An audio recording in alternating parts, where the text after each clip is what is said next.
All right, so happy Monday, August the 10th. It's now 4:42 p.m. Pacific Standard Time, and yeah, this week it's a little bit late, but I had to do it, right? It's a commitment. I have to do it.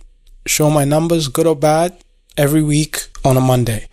So a couple of changes. The first thing is that this week I got a new gadget, right? And the gadget is called a Hume Health band and DEX scan weight scale, right? So DEX scan really just, instead of just giving you the weight, it calculates like your BMI, body mass index. It tells you your metabolic rate, age, and things like that, all that good stuff, right? So I actually got those two, and I'm just adapting to it, right? So the first thing about this metrics for this week is that my steps are great, right? Because I'm tracking. This band is definitely tracking more accurately than my iWatch, right? So every morning, even when I go to the bathroom, like it's tracking exactly how many steps I actually took. So that's a beautiful thing. What's not so good is that it's still, I think it still has to go through preliminary data until it actually gets to where it has a threshold to actually determine, this is your baseline. So it's still collecting data. So some of the data it's not collecting as accurately. So I'm wearing these two gadgets, one on my left, one on my right. And sometimes the good thing about the Hume Health band is that it actually stores charge over a long period of time. So I charged it once. I'm not even at 50% charge, right? I'm still in the 70s, and this is almost 4 days in.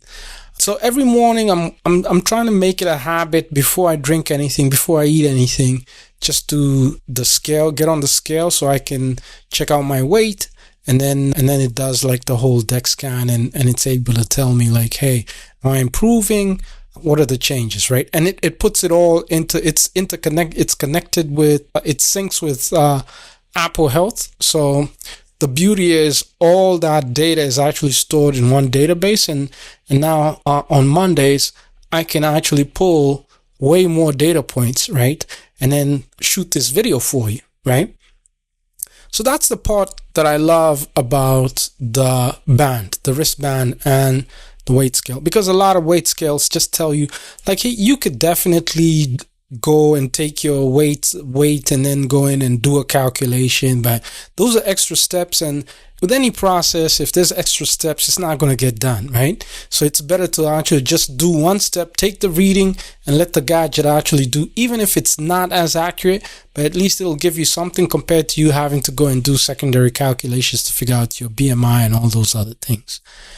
What was great is I did take a whole bunch of steps, and again, that's totally based on the accuracy of the sensitivity. Let's call it the sensitivity of the band in comparison to wearing the Apple Watch. It's definitely taking more steps more accurately, so that's a beautiful thing. My watch, not so great. It's dying charge. It's losing charge, so I probably definitely need to replace it. I will. I'm hearing there's definitely a new, I think it's iWatch 11 or 12 that's coming out. So I know they typically come out in September, for the Black Friday sale. So I'll kind of wait. I think with this Hume Health band, which doesn't have all that other noise or interruption. So it's very specific. It's collecting data, very specific data. So I'll go with the Hume Health band and then wait out for Thanksgiving or Black Friday to actually get an upgrade on my iWatch. But nevertheless, all the other metrics were really horrible this week, right? My weight yo-yoed. At one point I dropped down to 208. Let's see, what date was this? I think this was August the 4th. As you can see, I trended up a little bit. The 10th, so I'm going up, and usually the weekends is when, hey, I'll do my cheat days on the weekend. So I'll be very good at during the week, running and doing everything, and then for some weird reason, especially now during the summer, I'm getting invited to barbecues and things like that. There's all these activities that happen during the summer, so it becomes really, really hard to maintain that diet and continue with that consistency. Weekends I'm eating breakfast, heavy breakfast. I'm violating my 12 to 7 eating window, so definitely it gets really hard, right? But I think once the winter starts coming around, because we're not too far, I think we have like maybe a couple of months, 2 months at most, before the winter rolls in and it starts getting cold, and then we can get back to normal where everyone's indoors and now you can stick more to a routine. I think the most important thing is having some kind of routine that you can stick to, because what's the point of being really aggressive, having an aggressive plan where you're not able to fulfill it consistently because you're not baking in, or you haven't designed all these interruptions, all these events, right? So it's better to actually have a low dose regimen where you can easily commit to and be consistent than have an extremely agile or really, a really tough regimen that you're following, but you can't do it consistently, right? So that's my mantra. So we'll dive into the metrics. My resting heart rate, again, it went up. It's supposed to be going down. My heart rate variation, and this is standard deviation, HRV, SDNN, normal to normal, just simply means that, it's taking a more accurate reading, because of the band, of course. So it went down. It's supposed to be going up. So everything is in reverse. I haven't done my VO2 max. Can you believe it? I haven't had a chance to actually go to the park to either walk or run.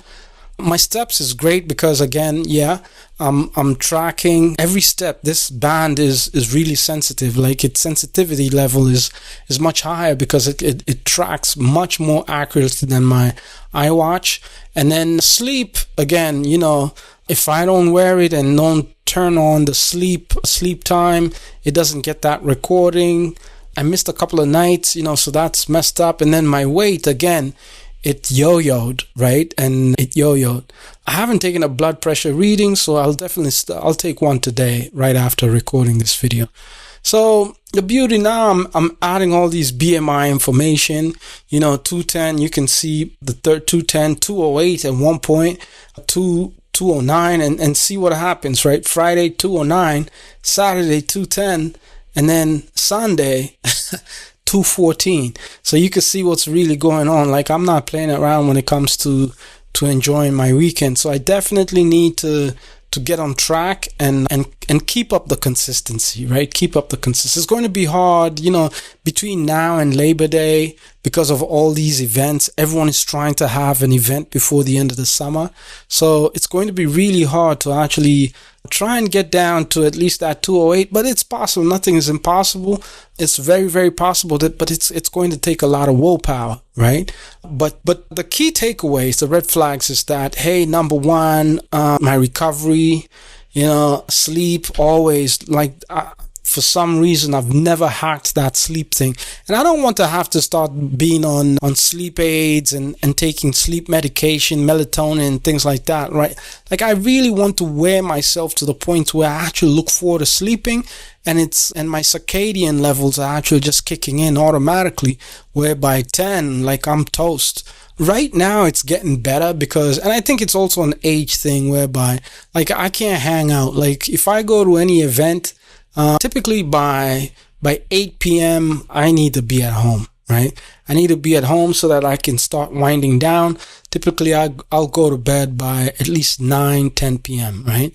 That's normal. Even on the weekends. Like, I went out this Saturday. I was at a barbecue, and I was there till around 9:30, 10. I got home maybe around 10:30, and I was just exhausted for some reason.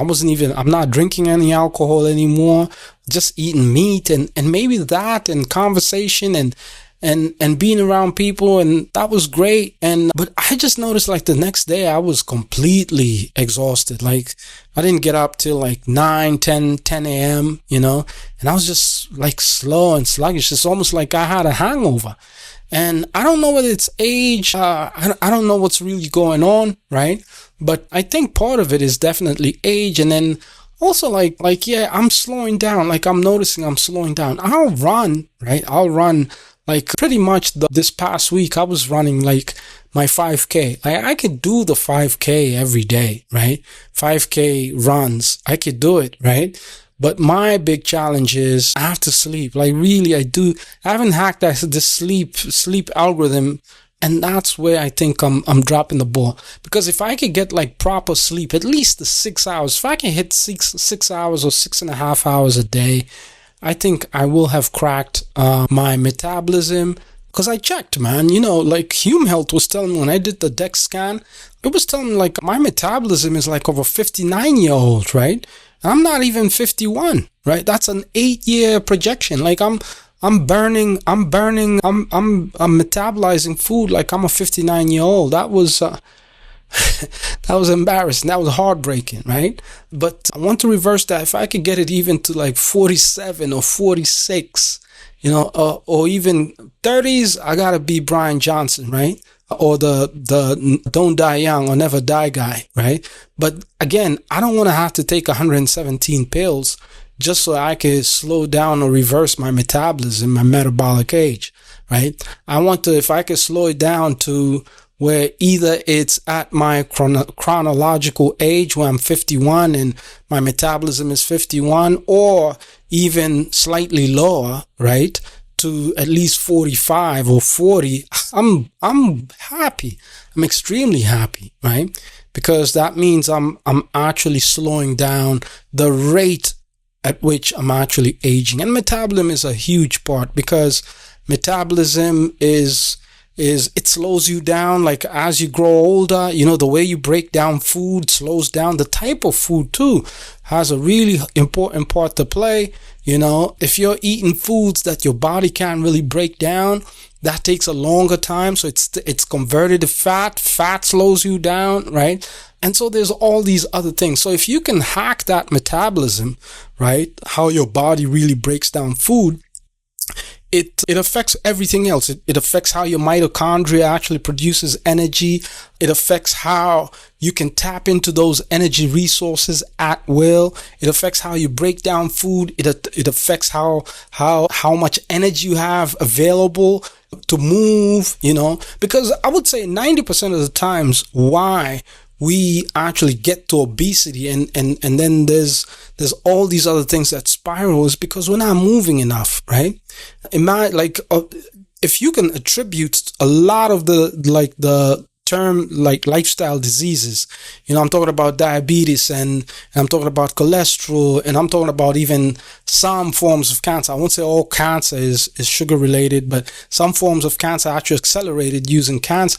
A lot of these are metabolism problems, right? Meaning your body is not breaking down the food that you're putting in, and so it's spiraling into all these other problems. Motion, right? It's spiraling into even your kidneys, your how your body actually, even your liver, all these other things, right? So I would say the first thing is, hey, like definitely, because you could even be extremely active, as you can see, right? I'm doing 10,000 steps, right, on average a day, right?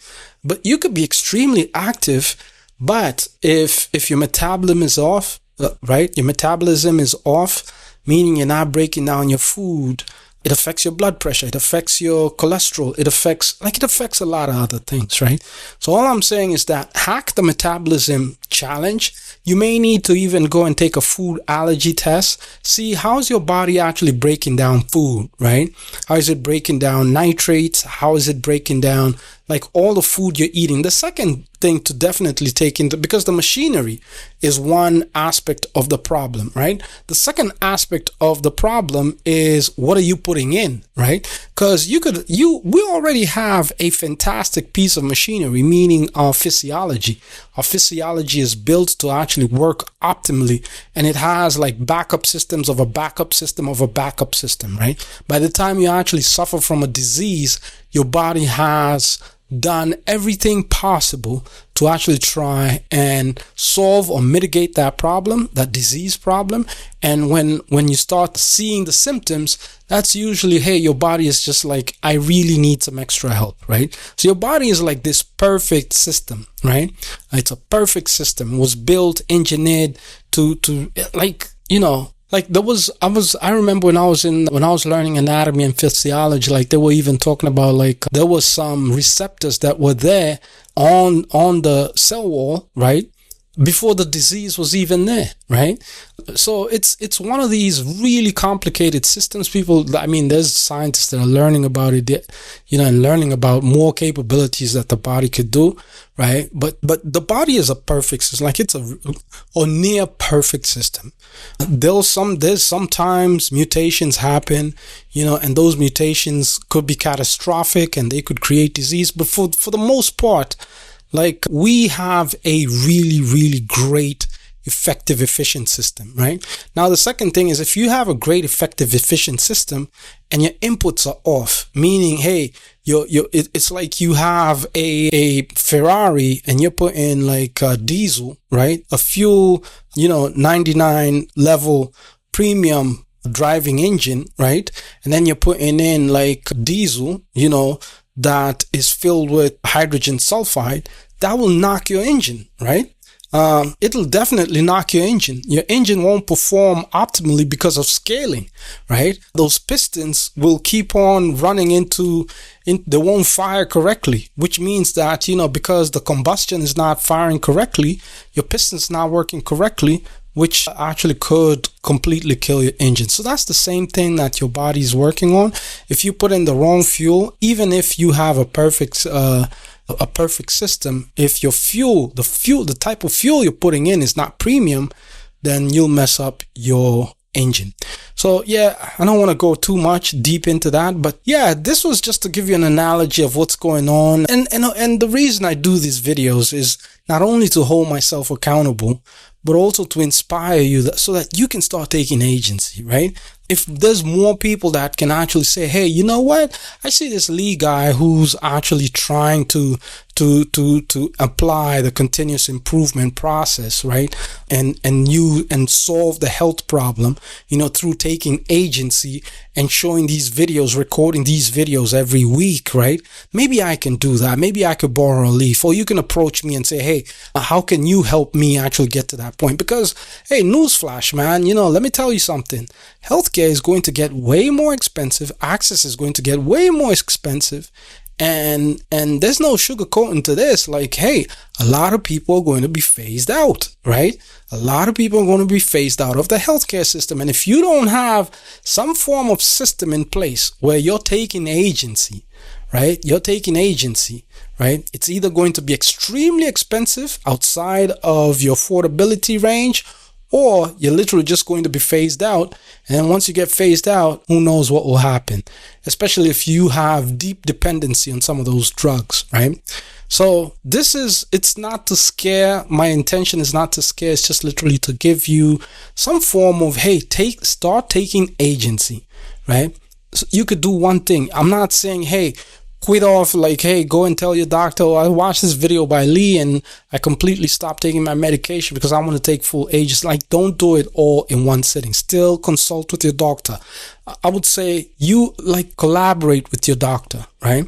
Collaborate with your doctor. What are some of the things that you could do to start taking agency of your health? I hope you enjoyed this video. Take it easy. Lee Kariuki. Until next week. Cheers. Talk soon. Bye.